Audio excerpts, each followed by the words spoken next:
सभी श्रोताओं का फैक्ट्स वर्ल्ड में हार्दिक स्वागत अभिनंदन। आज के इस वीडियो में आप सभी के सामने प्रस्तुत है यूरोप के क्रेटेशियस जीवों में सेराटॉप्सियन डायनासोर हमारी सोच से कहीं ज़्यादा। देखते हैं वीडियो में क्या होता है।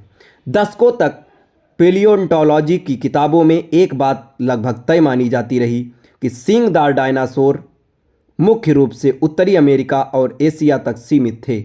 यूरोप के क्रेटेशियस काल लगभग 100 से 66 मिलियन वर्ष पहले के जीव जगत को आमतौर पर छोटे आकार के द्वीपीय शाकाहारी और थेरोपोड डायनासोर से जोड़ा जाता रहा है। लेकिन अब एक नया अध्ययन इस पारंपरिक धारणा को जड़ से हिला देता है। नई रिसर्च आखिर कहती क्या है?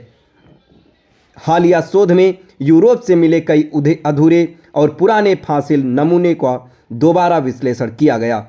आधुनिक तकनीकों जैसे माइक्रो सीटी स्कैन, हड्डियों की सूक्ष्म संरचना और विकासात्मक तुलना से पता चला कि जिन जीवों को पहले अन्य शाकाहारी समूहों में रखा गया था वे वास्तव में सेराटॉप्सियन वंश से जुड़े हो सकते हैं। हंगरी से मिला एचकासिरोटॉप्स अब यूरोप का अकेला अपवाद नहीं रह गया है। यूरोप के क्रेटेशियस जीवों में सेराटॉप्सियन की विविधता और संख्या पहले सोची गई तुलना में अधिक रही है। यानी समस्या ये नहीं थी कि ये डायनासोर मौजूद नहीं थे, समस्या ये थी कि हम उन्हें पहचान नहीं पा रहे थे। यूरोप में सेराटॉप्सियन क्यों छिपे रह गए? इसके पीछे 3 बड़े कारण सामने आते हैं। पहला कारण अधूरा फॉसिल रिकॉर्ड। यूरोप में अधिकांश डायनासोर अवशेष टूटे हुए छोटे टुकड़ों में या समुद्री तलछट में दबे मिले। ऐसे में स्पष्ट पहचान मुश्किल रही। दूसरा कारण द्वीपीय विकास। क्रेटेशियस काल में यूरोप एक महाद्वीप नहीं बल्कि छोटे छोटे द्वीपों का समूह था।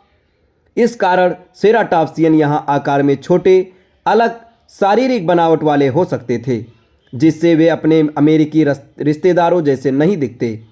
पुरानी वर्गीकरण सोच, पहले के वैज्ञानिक मानकों में सींग और बड़े फ्रिल को पहचान की शर्त माना गया। छोटे या अपूर्ण नमूनों को सेराटॉप्सियन मानने से बचा गया। नई स्टडी बताती है कि ये सोच अधूरी है। इस खोज को वैश्विक महत्व, ये रिसर्च सिर्फ यूरोप तक सीमित नहीं है, ये दिखाती है कि डायनासोरों का वैश्विक फैलाव हमारी सोच से कहीं अधिक जटिल था। एशिया यूरोप के बीच स्थल या द्वीपीय मार्ग मौजूद हो सकते थे।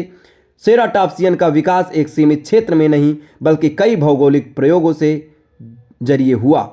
ये ठीक वैसा ही बदलाव था जैसा कभी ये जानने पर हुआ था कि पंख सिर्फ पक्षियों तक सीमित नहीं थे बल्कि कई डायनासोरों में भी मौजूद थे। पैलियोंटोलॉजी के लिए चेतावनी। ये अध्ययन एक बड़ी सीख भी देता है। फॉसिल रिकॉर्ड जितना बताता है उतना ही छुपाता भी है।